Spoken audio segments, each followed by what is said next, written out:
Assalamualaikum warahmatullahi wabarakatuh. Halo mas bro dan mbak bro semua. Gimana kabar kalian? Saya doakan semoga kalian sehat walafiat, tak kurang suatu apapun. Amin. Pada video kali ini Teyuga Channel akan membahas sebuah film horor dari negara Iran. Film ini berjudul Under the Shadow, yang menceritakan sebuah keluarga yang diganggu makhluk gaib setelah sebuah proyektil misil tersangkut di atas rumahnya akibat perang Iran dan Irak yang berkecamuk. Penasaran gimana ceritanya? Sebelumnya, jika kalian suka dengan channel ini, silahkan subrek aja. Jangan lupa pencet loncengnya juga ya, agar kalian gak ketinggalan video-video terbaru dari Teyuga Channel. Oke lanjut, mari kita simak alur cerita film Under the Shadow.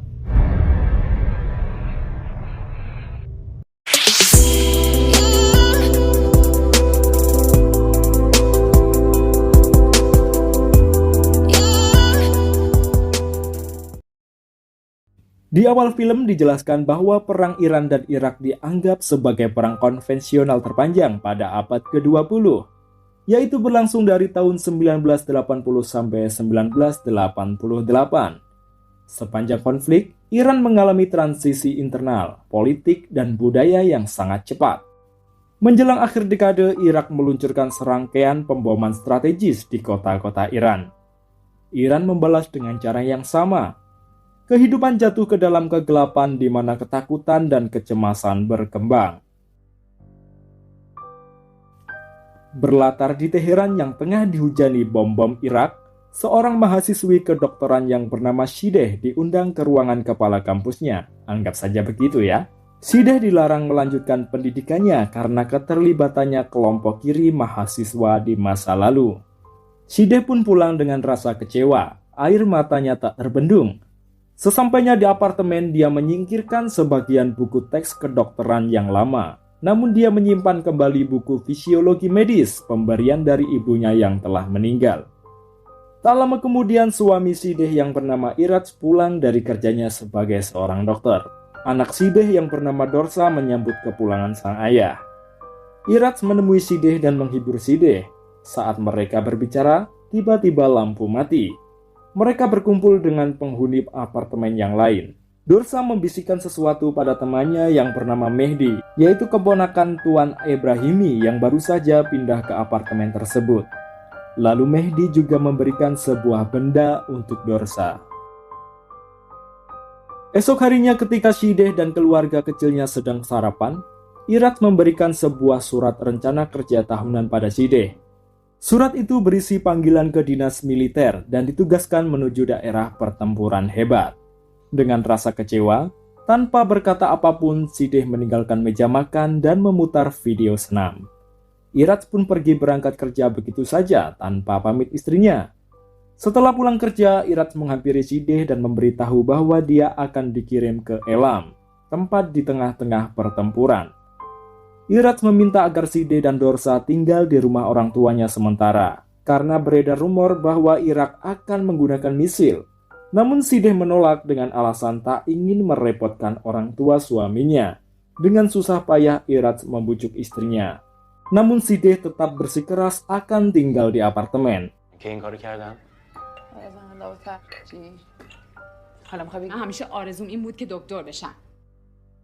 Iraj harus pergi bertugas. Dorsa sendiri juga berat melepaskan sang ayah. Iraj mengatakan pada Dorsa bahwa ibunya akan membawanya ke rumah neneknya. Dan mau tak mau, Shideh harus mengizinkan suaminya bertugas sebagai pahlawan kesehatan. Sebelum Iraj pergi, dia memeluk erat anak istrinya. Kemudian, dia pun berangkat. Keesokan harinya saat sarapan, Dorsa bilang pada ibunya bahwa dia tak bisa tidur, takut dengan jin. Shideh tak percaya dengan apa yang dikatakan Dorsa. Lalu Dorsa bilang bahwa dia diberitahu oleh Mehdi yang mengatakan bahwa jin itu nyata. Dorsa juga bilang pada ibunya bahwa Mehdi juga memberinya segumpal bulu kucing ajaib untuk melindunginya, tapi dia menghilangkannya. Kemudian Shideh mendatangi rumah Nyonya Ebrahimi untuk bertemu dengan Mehdi. Karena Mehdi tak ada di rumah, Shideh berpesan pada Nyonya Ebrahimi agar memberitahu keponakannya untuk tidak menceritakan cerita-cerita seram pada Dorsa. Nyonya Ebrahimi pun tak percaya dengan apa yang dikatakan Shideh. karena Mehdi anak yang bisu sejak orang tuanya meninggal terbunuh. Saat Sideh bermain dengan Dorsa, Irats telepon. Dia bertanya apakah istrinya sudah pergi ke rumah orang tuanya. Dia juga bilang bahwa radio asing mengatakan Irak akan segera meratakan Teheran dengan misil. Irats menyuruh Sideh segera pergi, namun Sideh tetap ngotot tidak mau pergi dari rumahnya. Kemudian di lain hari Sideh mendengar ledakan di sekitar rumah mereka. Sideh segera membawa Dorsa keluar dari rumah. Namun Dorsa kembali masuk ke rumah untuk mengambil bonekanya. Tiba-tiba, rudal menghujam di lantai atas rumah mereka. Sideh kembali ke rumahnya untuk mencari Dorsa. Dia menemukan Dorsa telah tergeletak. Lalu Sideh berusaha membangunkan anaknya. Saat Dorsa sadar, dia bilang bahwa dia melihat makhluk tak kasat mata. Lalu tiba-tiba tetangga Sideh menghampirinya untuk menolong ayahnya yang sekarat, karena tetangga Sideh menganggapnya seorang dokter. Sideh terpaksa menuruti permintaan tetangganya tersebut. Saat dia masuk ke rumah tetangganya, Sideh tercengang melihat sebuah misil yang menembus atap rumahnya. Kemudian Sideh mencoba memberi pertolongan ayah tetangga.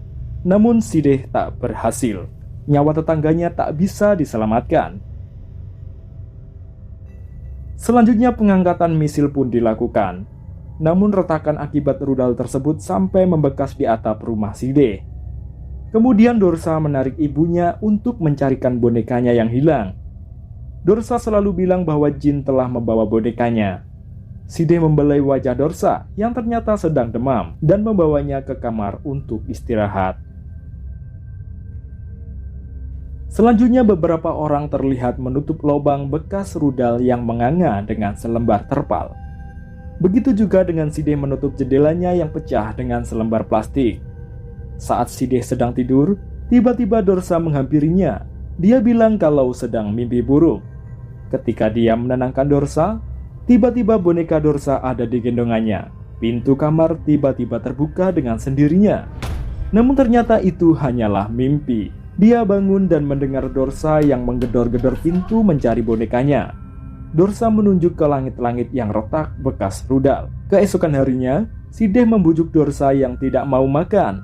Sideh membujuk akan memutarkan video apapun yang dia mau. Saat Sideh mencari kaset video olahraga yang hilang, dia mendengar suara sesuatu di atasnya. Kemudian tukang kaca datang ke rumahnya. Saat Dorsa menagih janji ibunya untuk memutarkan video, Sideh membawa masuk Dorsa dan menyuruhnya agar tidak bilang bahwa mereka memiliki VCR di depan orang asing, karena mereka takut pihak berwenang akan mengambilnya. Tak lama kemudian, tetangga Sideh yang bernama Pagol yang ayahnya meninggal datang ke rumah Sideh memberikan rangkaian bunga. Dia mengucapkan terima kasih sekaligus ucapan perpisahan. Tetangga Sideh akan pergi ke Kurdistan untuk menguburkan ayahnya sesuai permintaan sang ayah. Pargol juga bercerita bahwa ayahnya meninggal karena ketakutan setelah melihat sesuatu yang menakutkan. Namun Sideh tetap tak percaya dengan hal-hal seperti itu.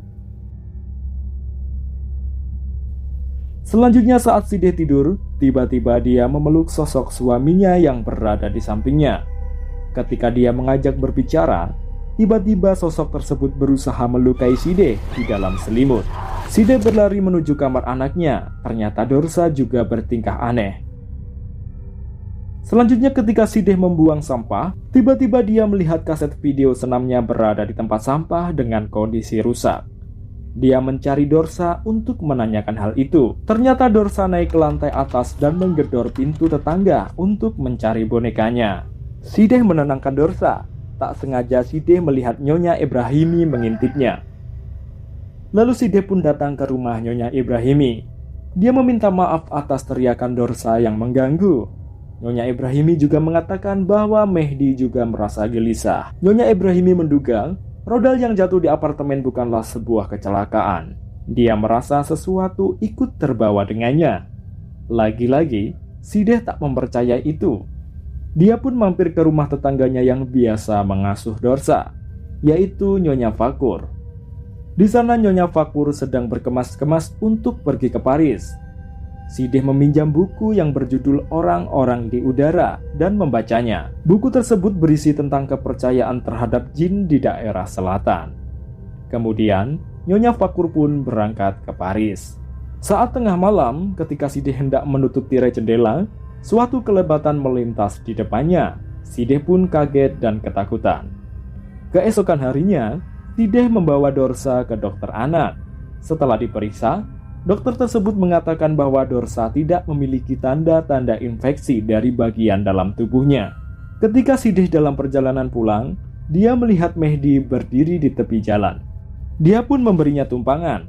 Tiba-tiba, Mehdi berbicara menanyakan boneka pada Dorsa yang tidur di sofa belakang.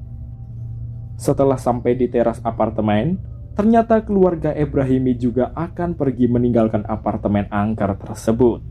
Tak lupa mereka membawa Mehdi. Sesampainya di rumah, Sideh dan Dorsa berdebat masalah boneka. Sideh menggeledah isi kamar Dorsa, namun juga tak ketemu. Sideh juga menyiapkan tas untuk pergi dari apartemen. Namun Dorsa terus merengek tak mau pergi tanpa bonekanya. Terpaksa Sideh kembali menggeledah segala ruangannya. Masih juga tidak ketemu. Sampai-sampai Sideh frustasi. Tiba-tiba alarm peringatan bahaya berbunyi. Sideh dan Dorsa duduk berdua di lantai evakuasi dengan membawa senter sebagai penerang di kegelapan. Lalu lampu kembali menyala. Saat mereka tengah berbaring di kamar, tiba-tiba Sideh melihat sosok pria di depan kamarnya. Sideh mengejar pria tersebut. Ternyata sosok tersebut naik ke langit-langit rumahnya lewat retakan bekas rudal. Tiba-tiba Sideh mendengar Dorsa berbicara dengan seseorang. Dia bilang berbicara dengan seorang wanita di pojok kamarnya. Sideh bergegas membawa Dorsa keluar dari apartemen. Dia berlari sekuat tenaga. Tiba-tiba 2 orang polisi membawanya ke kantor karena keluar tidak memakai busana syar'i. Namun dia dilepaskan kembali karena ada seseorang yang menjaminnya. Dia terpaksa kembali ke apartemennya. Esok harinya Sideh mencoba menutup retakan langit-langit rumahnya dengan solasi. Sementara itu, Dorsa masih saja mencari bonekanya. Hingga kemudian ibunya menghampirinya dan kembali menyuruhnya istirahat. Kemudian suami Sideh menelepon.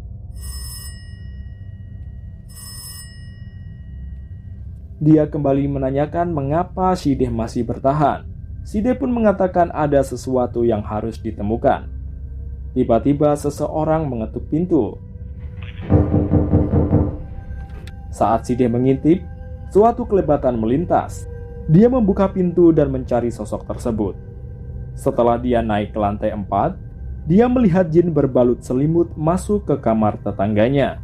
Dia kembali ke rumahnya dan bertanya pada Dorsa apakah melihat seseorang. Dorsa menjawab dia datang saat Sideh tidak di rumah.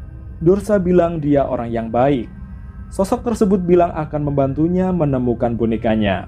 Sideh pun menjelaskan bahwa itu tidak nyata. Sideh kembali mencari boneka Dorsa sambil mengawasi putrinya. Saat Dorsa bilang bahwa wanita yang dilihatnya berkata benar, Sideh pun emosi dan menampar Dorsa.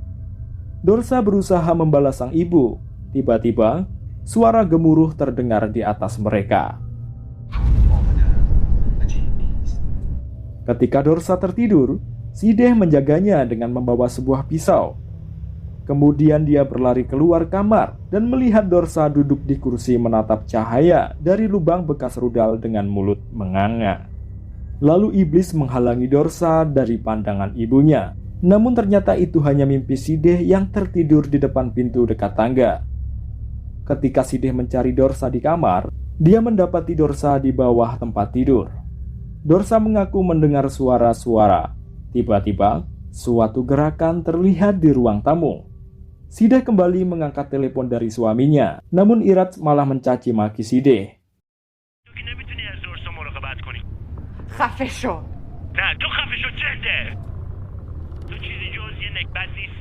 Hantu Cedor kembali mengganggunya, lalu Sideh memeriksa lubang bekas rudal.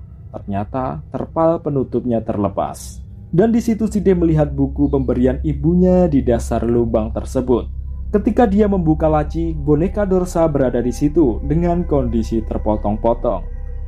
Dorsa yang melihat hal itu menuduh ibunya yang telah melakukannya. Shide bilang itu bukan perbuatannya, namun Dorsa tidak percaya. Shide pun berjanji akan memperbaikinya. Setelah memperbaikinya dan memberikan pada Dorsa, Dorsa terlihat bahagia. Dan seketika itu demamnya langsung hilang.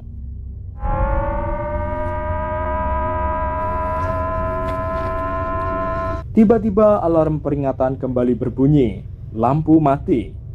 Shide membawa Dorsa keluar dan berniat pergi ke rumah orang tuanya.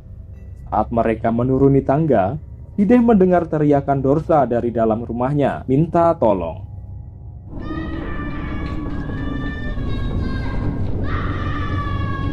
Dia kembali ke rumahnya dan mengabaikan Dorsa yang ada bersamanya, yang dikira jin. Setelah Shide membuka pintu, ternyata tidak ada siapa-siapa. Lalu dia mendapati Dorsa teriak dari bawah ranjang. Setelah Shide meraihnya, ternyata itu adalah sebuah hantu yang menyerupai Dorsa. Shide panik dan menyusul Dorsa yang asli. Dorsa pun marah pada sang ibu. Lalu saat Shide mengajak Dorsa pergi, tiba-tiba hantu Cedor muncul dan membawa Dorsa. Shide berusaha menolong putri satu-satunya. Shide berhasil mendapatkan Dorsa. Shide mendesak Dorsa kembali ke tangga, namun terjebak saat lantai mulai menyedotnya. Dorsa menyelamatkan sang ibu.